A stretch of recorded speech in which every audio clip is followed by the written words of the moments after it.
ജനാധിപത്യപരമായി പ്രതിഷേധിക്കുന്ന ചെറുപ്പക്കാരോട് ഒരു ഗവൺമെന്റ് എത്ര ക്രൂരമായിട്ടാണ് പെരുമാറുന്നത് എന്നതിന്റെ ഏറ്റവും വലിയ ഉദാഹരണമാണ് രാഹുൽ മാങ്കൂട്ടത്തിന്റെ വീടിനകത്തേക്ക് പോലീസ് കടന്നു ചെന്ന് ബെഡ്റൂമിൽ നിന്ന് അദ്ദേഹത്തിന്റെ അമ്മയുടെയും സഹോദരിയുടെയും മുമ്പിൽ വെച്ച് അറസ്റ്റ് ചെയ്തുള്ള ഈ നാടകം.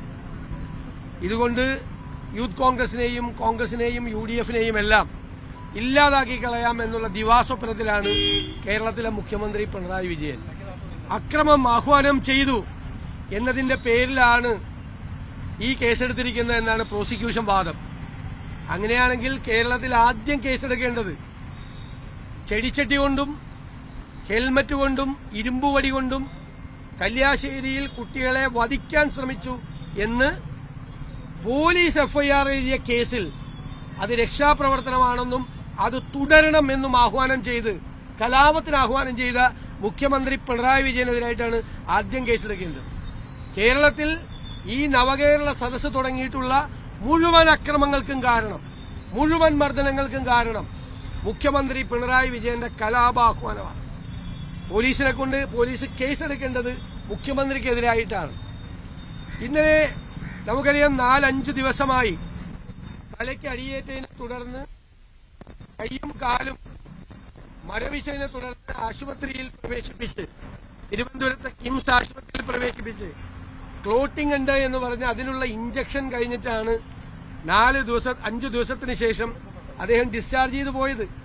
ഇവിടെ തിരുവനന്തപുരത്തുണ്ടായിരുന്നു. അതിനു മുൻപ് ഈ ജയിലിൽ വന്ന് സന്ദർശിച്ചിട്ടുണ്ട്, കന്റോൺമെന്റ് പോലീസ് സ്റ്റേഷനിൽ പോയിട്ടുണ്ട്, ഒരുപാട് പരിപാടിയിൽ പങ്കെടുത്തിട്ടുണ്ട് ഇതിനു മുമ്പ്.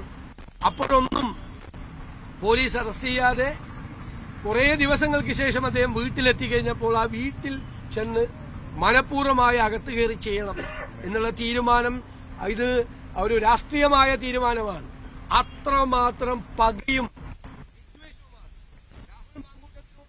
വിദ്വേഷം കേരളത്തിലെ വാർത്താ മാധ്യമങ്ങളിലൂടെ മുഖ്യമന്ത്രി പിണറായി വിജയനെയും ഈ സർക്കാരിനെയും ഏറ്റവും രൂക്ഷമായി വിമർശിക്കുന്ന ഒരു ചെറുപ്പക്കാരൻ, കോൺഗ്രസ് വക്താവ് എന്ന നിലയിലുള്ള വൈരാഗ്യവും വിരോധമാണ്. അതിങ്ങനെ തീർക്കുകയാണ്. ഇങ്ങനെ തീർത്താൽ അദ്ദേഹത്തിന് സുഖം കിട്ടിയിരിക്കും, മനസ്സിനൊരു സുഖം കിട്ടിയിരിക്കും. പക്ഷേ രാഹുൽ മാങ്കൂട്ടത്തിനെ മാത്രമല്ല ഇന്നലെ വെളുപ്പാങ്കാലത്ത് പോയി ആ വീട്ടിൽ നിന്ന് പിണറായിയുടെ പോലീസ് ഉണർത്തിയത്, കേരളത്തിലെ യുവ ചൈതന്യത്തെ മുഴുവനാണ് ഉണർത്തിയത്. കേരളത്തിലെ യൂത്ത് കോൺഗ്രസിനെയും കേരളത്തിലെ UDYF-നെയും കേരളത്തിലെ UDF-നെ കൂടിയാണ് കുറെ കൂടി ഊർജ്ജസ്വലമാക്കാൻ വേണ്ടി അവിടെ ചെന്ന് ഇത് ചെയ്തത്. അതിന്റെ റിസൾട്ട് അതാണ് എന്ന് പറയാൻ ഞങ്ങൾ ആഗ്രഹിക്കുന്നു. ഇത് വളരെ ക്രൂരമായ നടപടിയാണ്. മാത്രമല്ല രാഹുൽ മാങ്കൂട്ടത്തിനെ വീട്ടിൽ നിന്ന് അറസ്റ്റ് ചെയ്ത് ഈ ജയിലിൽ കൊണ്ടുവരുന്നതുവരെ കന്റോൺമെന്റിലെ SHO വളരെ മോശമായും ക്രൂരമായും ആണ് രാഹുൽ മാങ്കൂട്ടം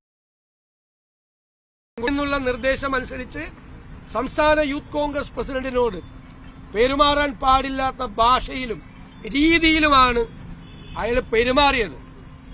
ഞങ്ങൾക്കറിയാം, ഇത്ര ഞാൻ പറയുന്നുള്ളൂ. അയാൾ അങ്ങനെയാണ് പെരുമാറിയത്. ഞങ്ങൾക്കറിയാം അത്ര മോശമായിട്ടാണ് അയാൾ പെരുമാറിയത്. ഞാൻ വേറൊന്നും പറയുന്നില്ല അതിനെക്കുറിച്ച്. ഇതൊക്കെ രാഷ്ട്രീയ പ്രവർത്തകരോടും രാഷ്ട്രീയ നേതാക്കന്മാരോടും സമരം ചെയ്തതിന്റെ പേരിൽ കാണിക്കേണ്ട സമീപനമല്ല. കേരളത്തിൽ ഏറ്റവും കൂടുതൽ സമരം ചെയ്ത പാർട്ടിയാണ് CPM. ആ CPM-ന്റെ നേതാവ് കേരളത്തിലെ മുഖ്യമന്ത്രിയായിരിക്കുമ്പോൾ സമരങ്ങളെയും പ്രതിഷേധങ്ങളോടും അദ്ദേഹത്തിനുള്ള വിരോധവും വിദ്വേഷവും അസഹിഷ്ണുതയും പിന്നെ അധികാരത്തിന്റെ ധിക്കാരവും ധാർഷ്ട്യവുമാണ് ഇതെല്ലാം കാണിക്കുന്നത്. ഇതൊന്നും കണ്ട് ഞങ്ങളാരും പിന്മടങ്ങാൻ പോകുന്നില്ല. പൂർവാധികം ശക്തിയോടെ ഈ അധികാരത്തിന്റെ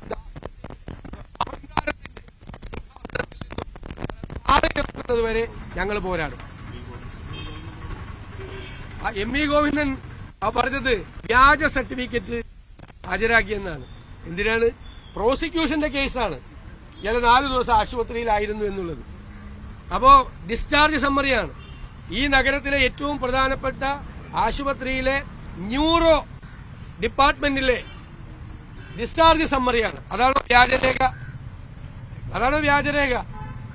ഇയാളൊക്കെ എവിടെ നിന്ന് വിവരം കിട്ടിയിട്ടാണ് ഈ സംസാരിക്കുന്നത്? സ്ഥിരമായി വിവരക്കേട് പറയാറുണ്ട് MV ഗോവിന്ദൻ.